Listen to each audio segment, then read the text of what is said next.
அல்லேலூயா, அல்லேலூயா. கர்த்தர் நேற்றும் இன்றும் என்றும் அவர் மாறாத தேவன். அல்லேலூயா.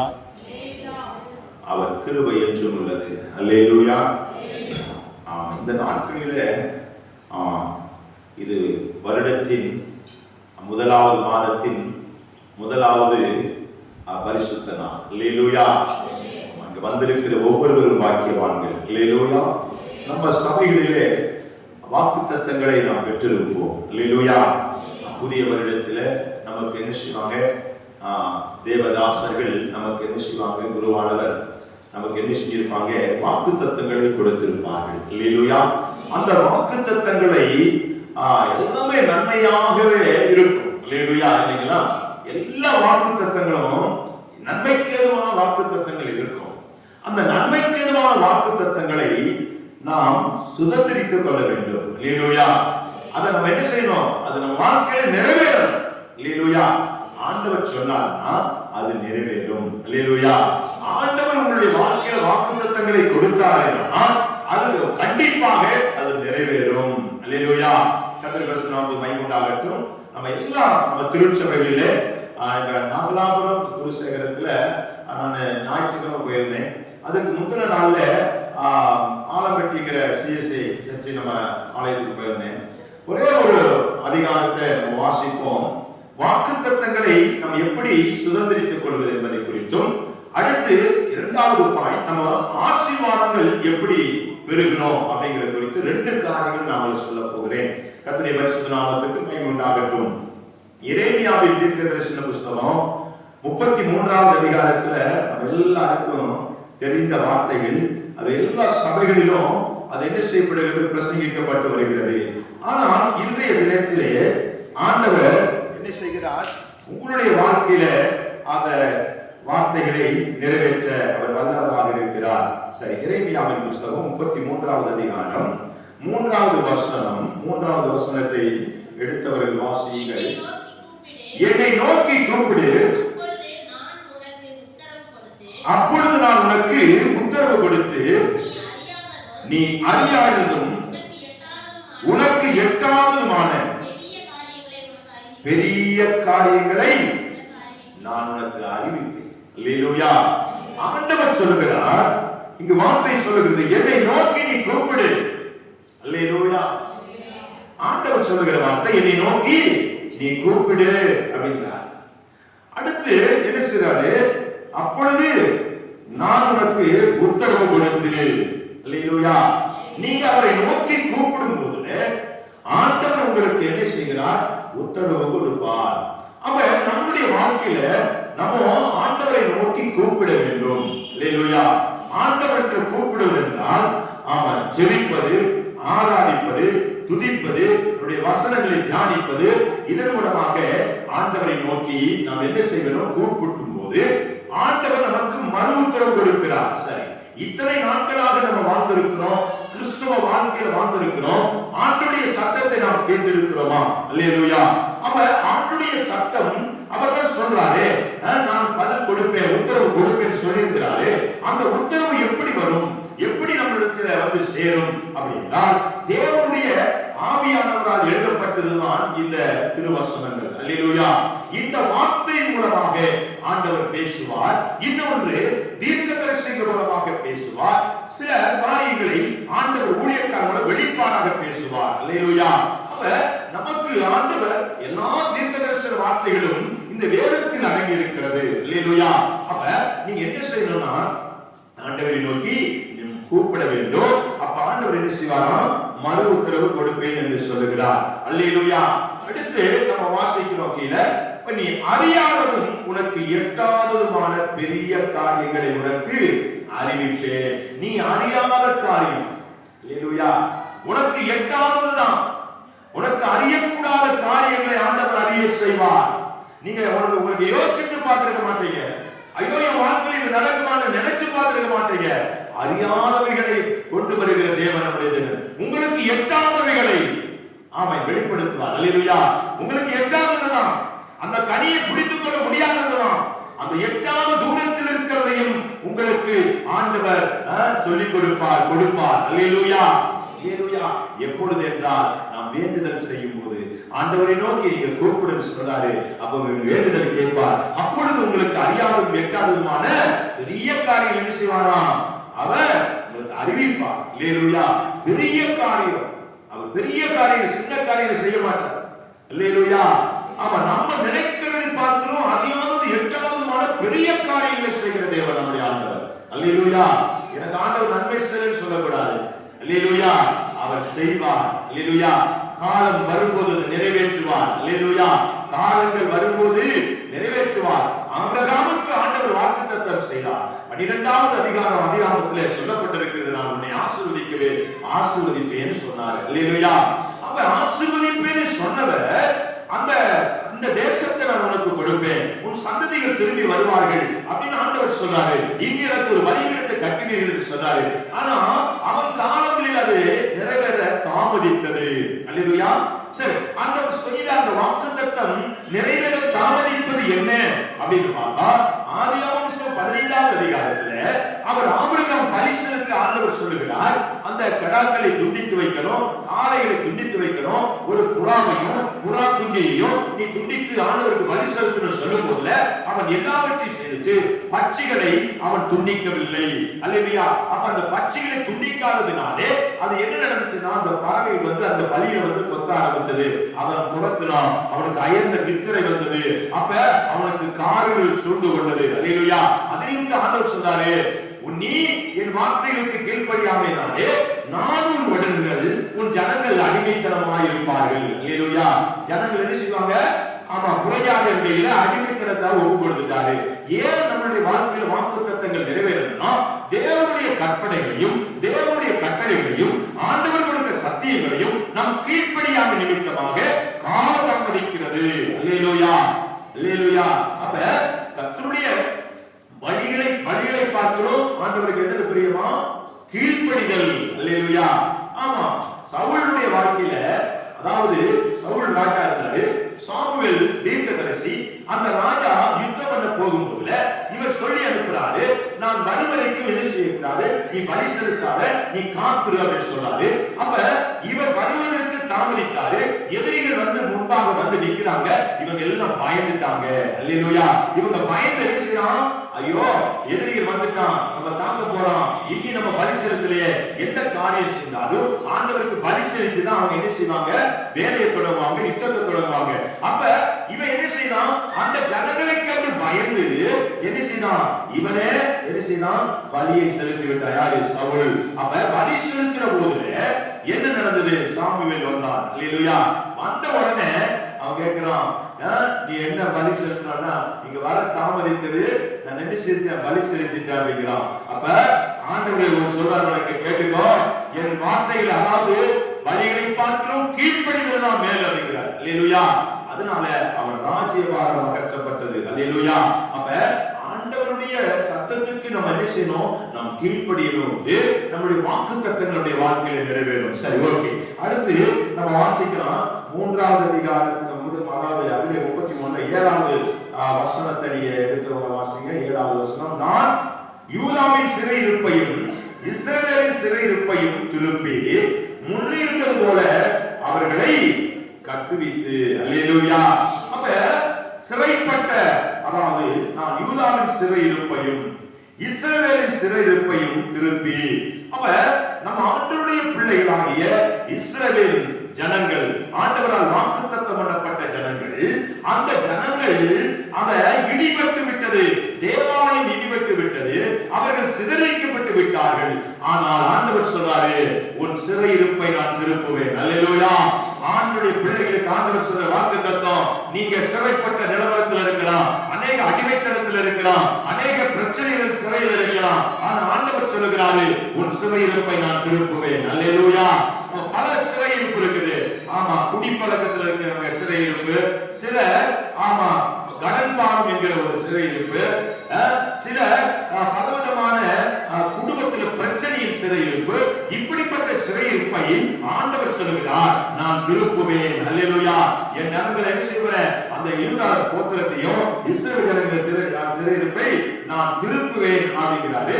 அடுத்து முன்னிருந்தது போல அவர்களை கட்டுவித்து, அல்லேலூயா, உங்கள் இடித்து போன உங்கள் அலங்கங்களை ஆண்டவர் கட்டுவிக்க போகிறார். அல்லேலூயா. உடைக்கப்பட்ட உங்களுடைய வாழ்க்கையை ஆண்டவர் கட்டி எழுப்ப அவர் வந்திருக்கிறார். நம்முடைய பரிசுத்த நாமத்துக்கு மகிமை உண்டாகட்டும். அதே போல நம்ம 15வது வசனத்தை வாசிக்கும் போது,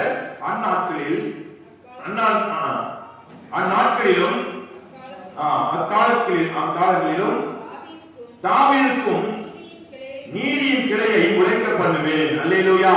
அப்ப அக்காலங்களிலே நீதியின் கிளை முளைக்க பண்ணுவேன். அல்லேலூயா. அப்ப யாருக்கு? ஆண்டவரை துதிப்பதற்கு, ஆண்டவரை ஆராதிப்பவர்களுக்கு ஒரு நீதியின் கிளை என்ன செய்யும்?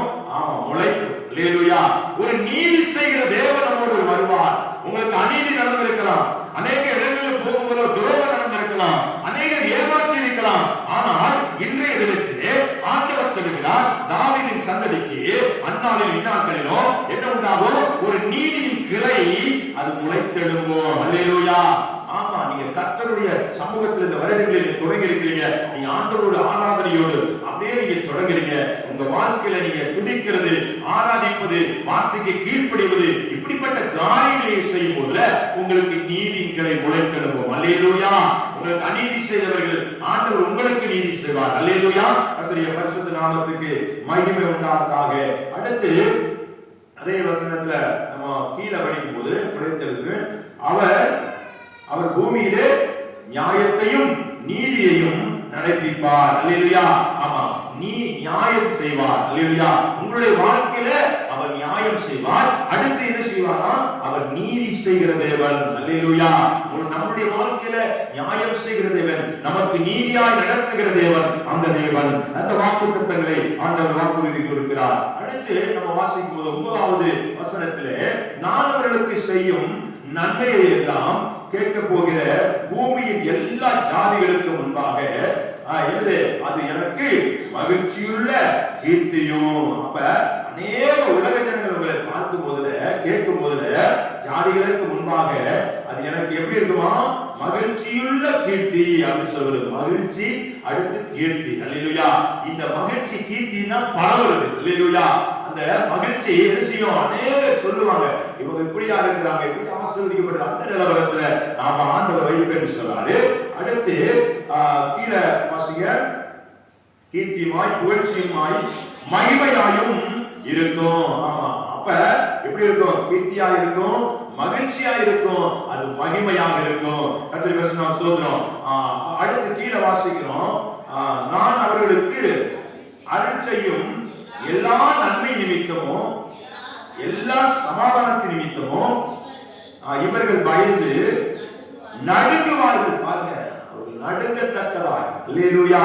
இந்த கீர்த்திய புகழ்ச்சி பார்த்து ஆமா புறஜாதியாருக்கும் அந்நியர்கள் நடுங்கத்தக்கதாய் நடுங்கும்படியாக படிங்க.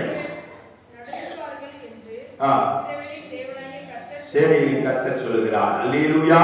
கர்த்தருக்கு ஸ்தோத்திரம். அடுத்து நம்ம படிக்கலாம் 11வது வசனம்.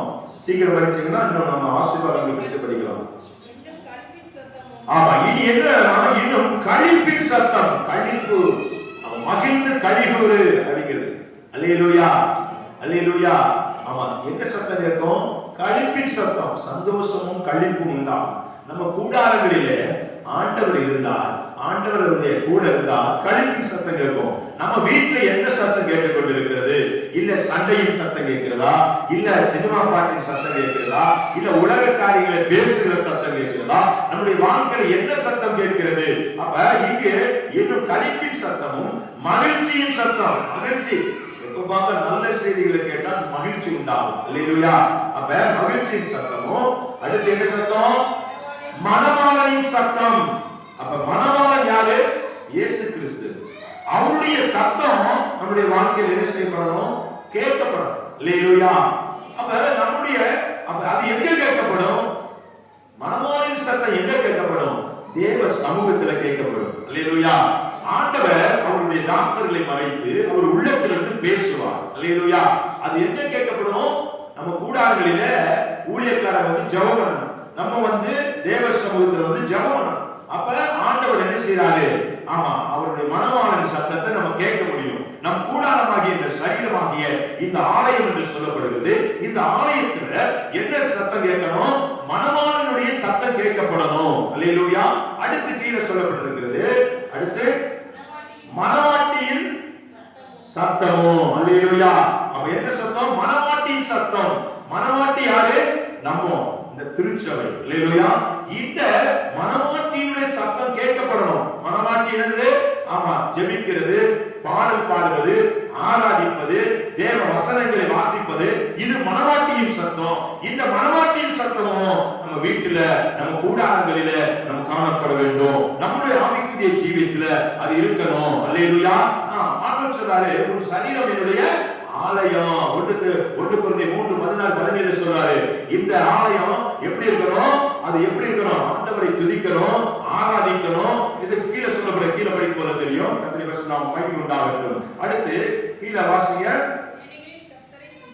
சேனைகளின் கர்த்தரை துதியுங்கள். அப்ப என்னென்ன சொல்றாரு?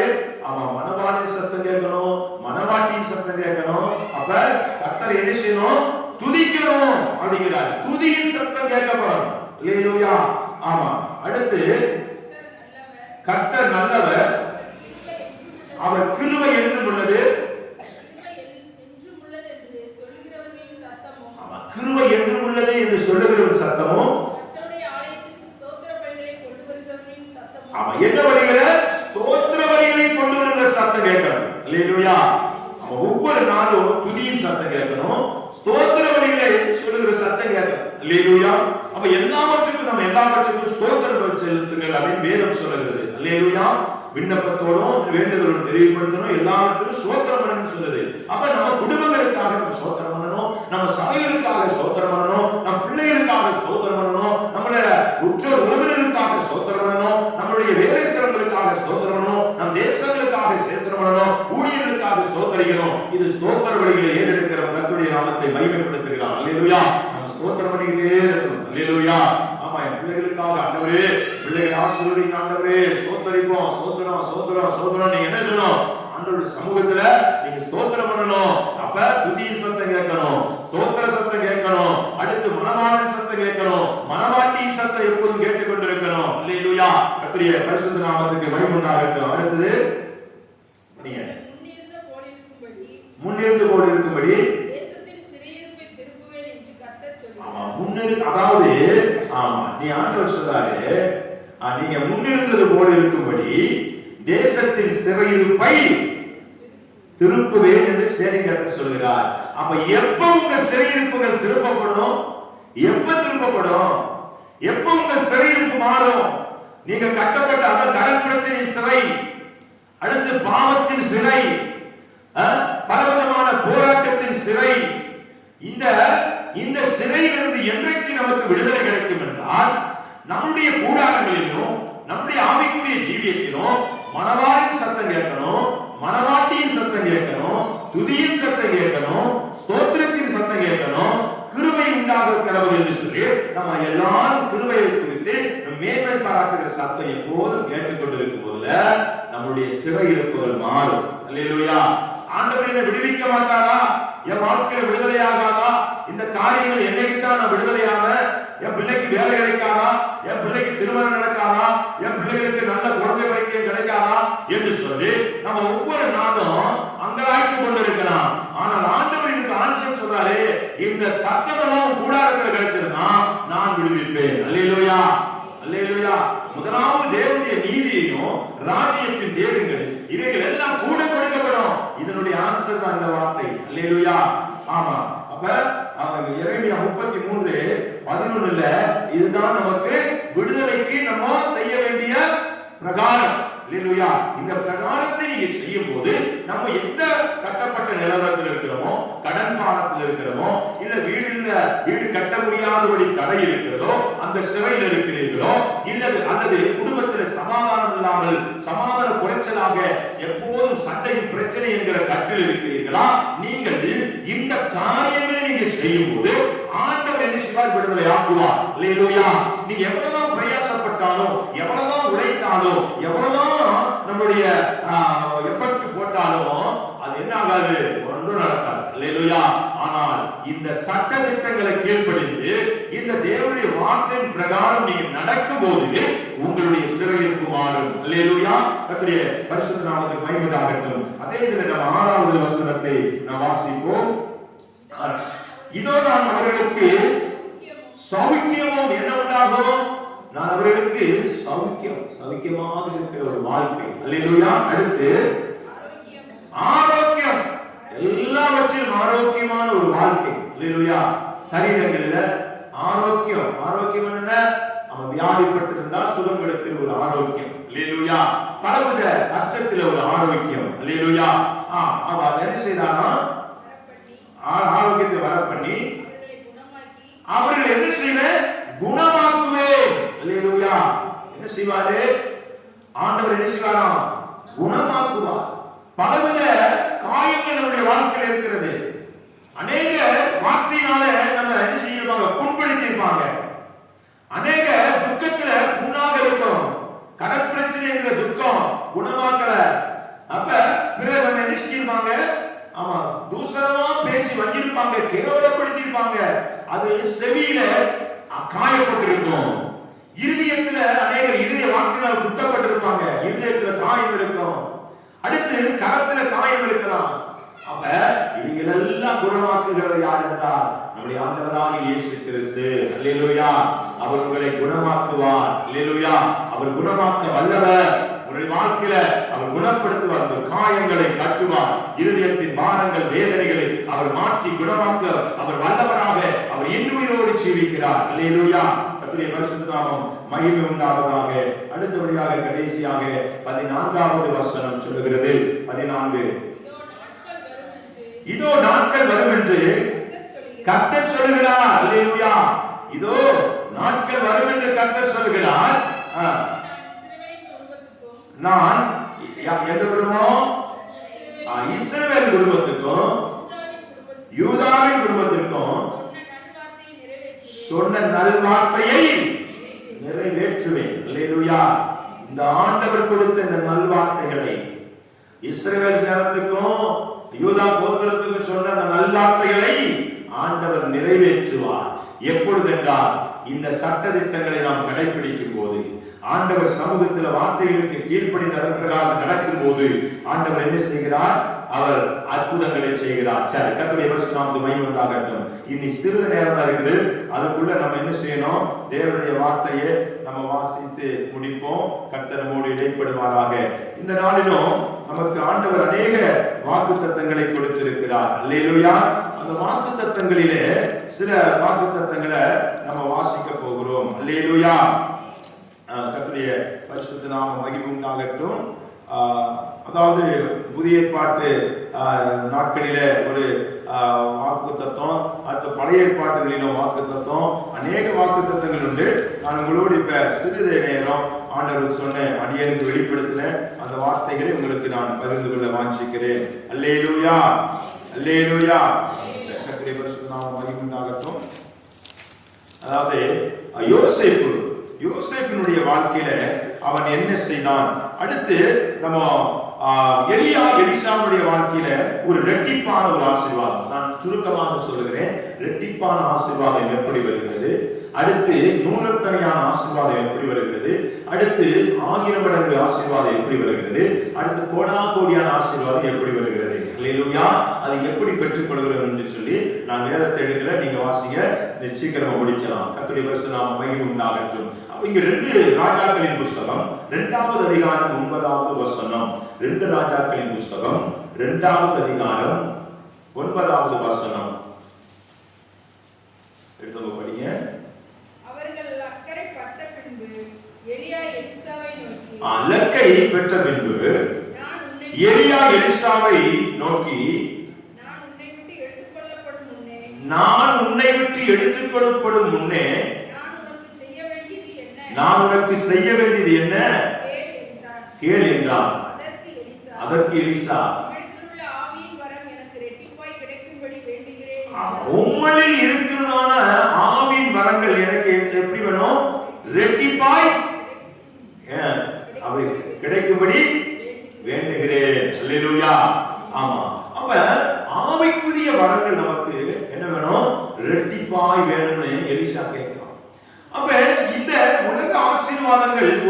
இருக்கிறது, ஆவிக்குரிய ஆசீர்வாதங்கள் இருக்கிறது. அல்லேலூயா. எலிசா கேட்கல, எனக்கு அந்த சொத்து வேணும், இந்த சொத்து வேணும், அந்த ஸ்தலம் வேணும், எனக்கு 4 மாடியை கட்டி கொடுத்துட்டா நல்லா இருக்கும் அப்படி நம்ம கேட்கல. அந்த ஆவியின் அபிஷேகம், ரெட்டிப்பான ஆவியின் அபிஷேகம் எனக்கு வேணும் அப்படின்னு கேட்கிறான். அல்லேலூயா. அப்ப அவனுடைய வாழ்க்கையில நமக்கு ஆண்டவர் ஒரு வாக்குத்தத்தம் பண்ணியிருப்பாரு. அந்த வாக்குத்தத்தத்தை நோக்கி நாம் என்ன செய்யணும்? சோர்ந்து போகாமல் பின்பாக கடந்து செல்லணும். ஆண்டவருக்கு பின்பாக நம்ம போகணும். அல்லேலூயா. அப்ப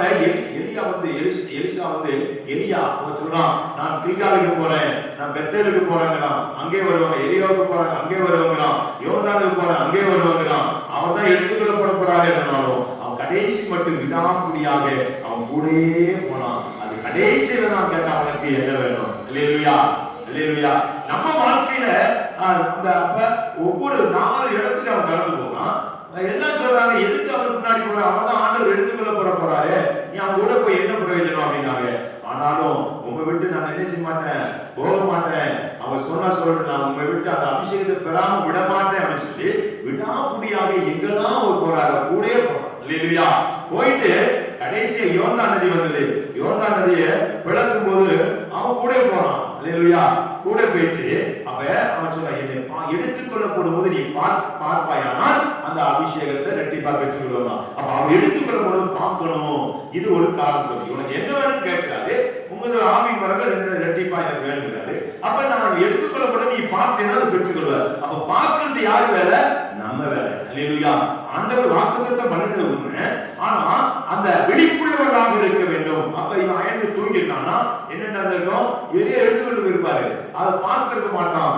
அப்ப நம்ம ரெட்டிப்பான அந்த அபிஷேகத்தை பெற்றுக்க முடியாது. அப்ப விழிப்புள்ளவர்களாக இருக்க வேண்டும். விழிப்புள்ளவர்களாக சிப்பத்திலும் எல்லா நடக்கையிலும் ஒழுக்கத்திலும் எல்லா கிரியிலும் நம்ம விழிப்புள்ளவர்களாக இருக்க வேண்டும். அப்ப விழிப்புள்ளவர்களாக இருக்கும் போது அந்த ரெட்டிப்பான ஆசீர்வாதங்களை நாம் பெற்றுக்கொள்ள முடியும். ஆவிக்குரிய ஆசீர்வாதம். அல்லேலூயா. அடுத்து நம்ம வாசிக்கிறோம் 1 ராஜாக்களின் புஸ்தகம், ஆதியாகமம் புஸ்தகம் 43வது அதிகாரம் 12வது வசனம். 43:12. ஆதியாகமம் 43:12. ஆமா, பணத்தை ரெட்டிப்பாய் உங்கள் கையில் கொண்டு போங்கள். பாருங்க, யோசேப்பு அவங்க சகோதரனுக்கு சொல்லுகிற வார்த்தை. அல்லேலூயா. என்ன செய்யுங்க? பணத்தை ரெட்டிப்பா என்ன செய்யுங்க? கொண்டு போங்கள்.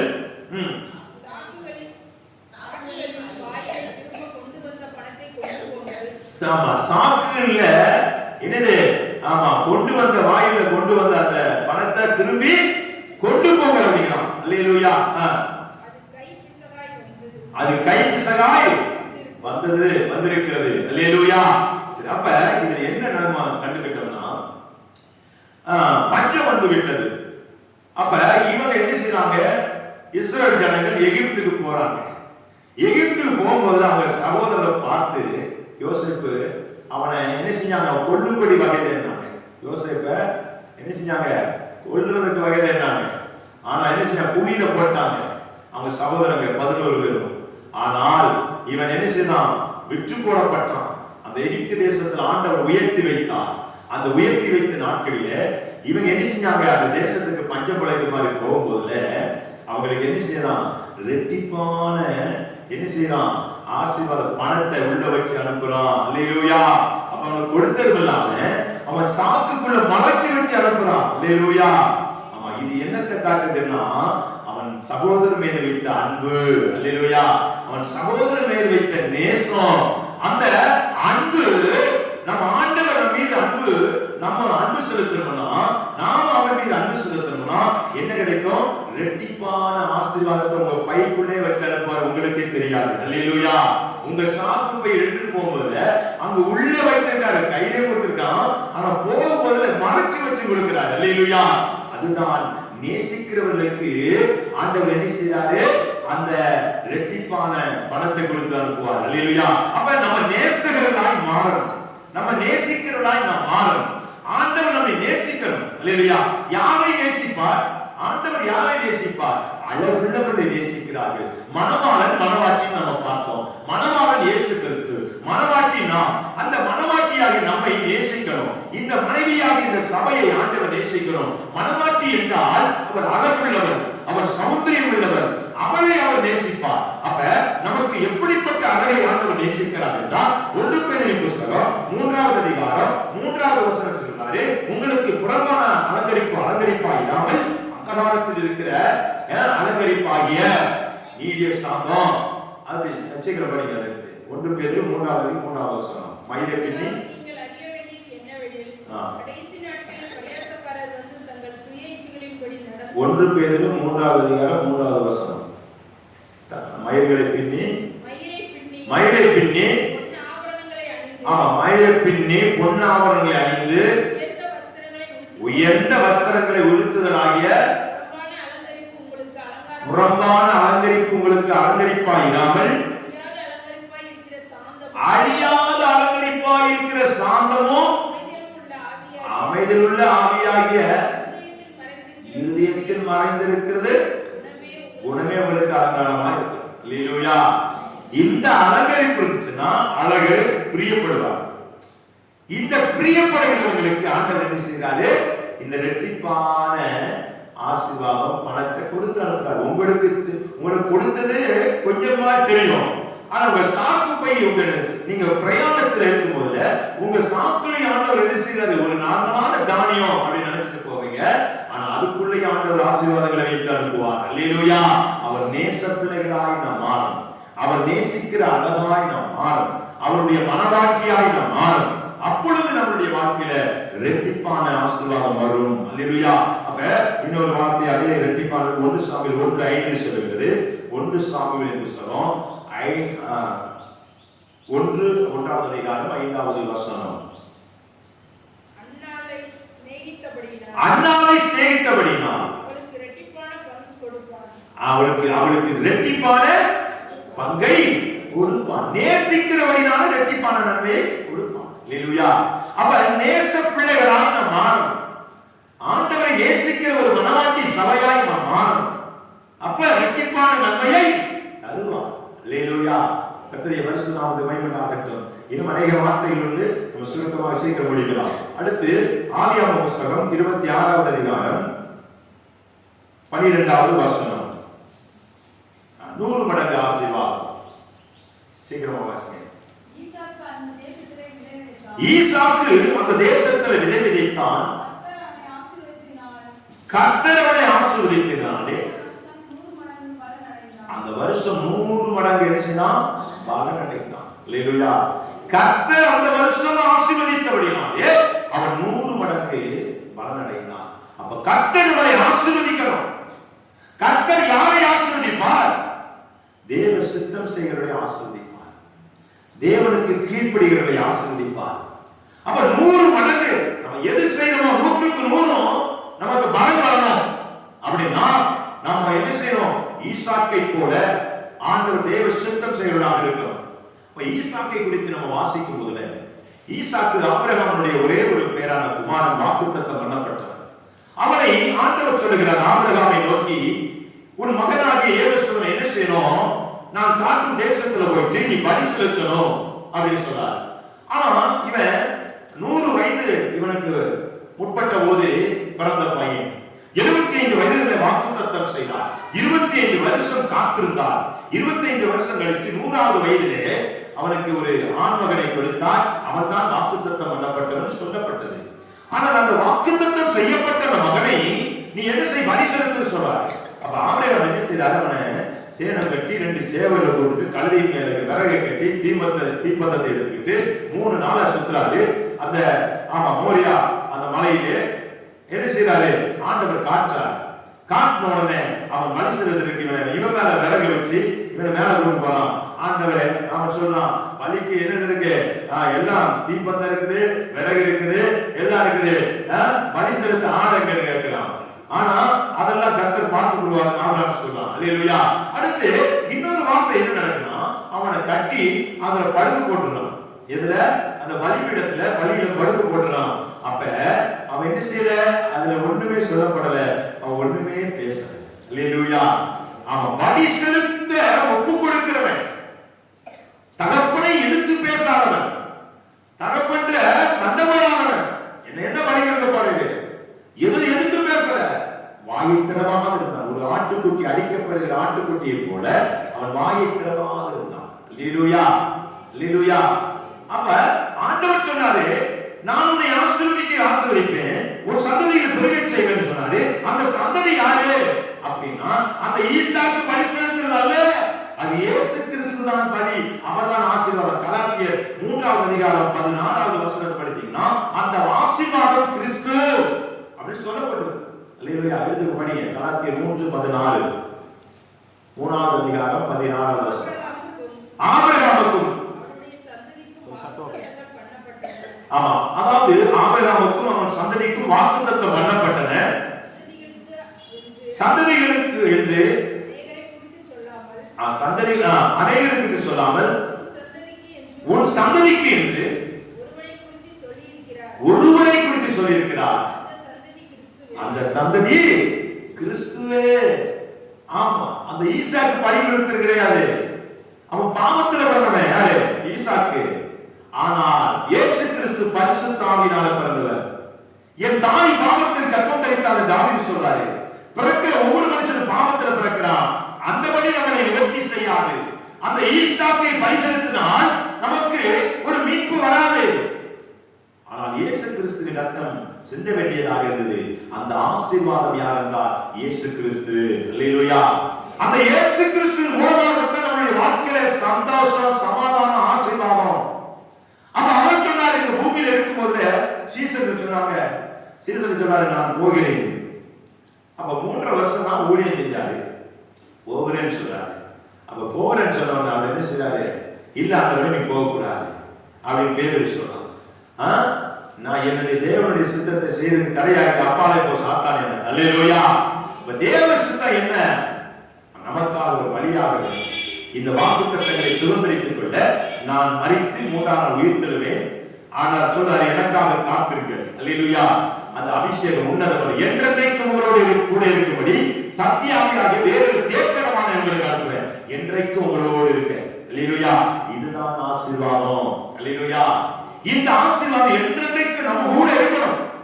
அந்த ஆவி நம்மோட இருந்தா உங்களுக்கு விரோதமாய் வருகிறவன் யார்? அதுதான் மிகப்பெரிய ஆசீர்வாதம். அல்லேலூயா. சரி, கர்த்தர் உங்களை ஆசீர்வதிப்பார். 100 மடங்கு உங்களை ஆசீர்வதிப்பாராக. அடுத்து 1000 மடங்கு இருக்கு, அடுத்து கோடாகோடி இருக்குது. அல்லேலூயா. ஆனாலும் கர்த்தர் இந்த நாளில் உங்கள் வாக்குத்தத்தங்களை நிறைவேற்ற அவர் சட்ட திட்டங்களுக்கு நம்ம கீழ்ப்படியணும். அவரை துதிக்கணும், அவரை ஆராதிக்கணும். அடுத்து மணவாளன் சத்தம் கேட்கணும், மணவாட்டியின் சத்தம் கேட்கணும். அவர் கீழ்ப்படிந்து நடக்கும் போது அவருக்கு என்னதான், அதாவது அவருக்கு பிரியமுள்ளவர்களாய் நாம் மாறணும். அவருக்கு பிரியமுள்ளவர்களாய் மாறும் போதுல இரட்டிப்பான ஆசீர்வாதங்கள் நமக்கு என்ன செய்வாராம்? அவர் கொடுப்பார். ஆனபடினால முதலாவது தேவனுடைய நீதி ராஜ்யத்தை தேடுங்கள், இவைகள் இந்த உலகத்தில் உள்ளவைகள் எல்லாம் உங்களுக்கு கூட கொடுக்கப்படும் என்று ஆண்டவர் கர்த்தர் இந்த வார்த்தையின் மூலமாக உங்களை ஆசீர்வதிப்பாராக. Thank you. God bless you. இப்படிப்பட்டதான சமூகத்தில் வந்து வாய்ப்பு கொடுத்த ஆண்டவருக்கும் அருமையான ஐயா அவர்களுக்கும் இயேசுவின் நாமத்தில் நன்றி தெரிவித்துக் கொள்கிறேன். சபை மக்களுக்கும் இயேசுவின் நாமத்தில் நான் வாழ்த்து தெரிவித்துக் கொள்கிறேன். Thank you. God bless you. கர்த்தர் உங்களை ஆசீர்வதிப்பார். ஆமென்.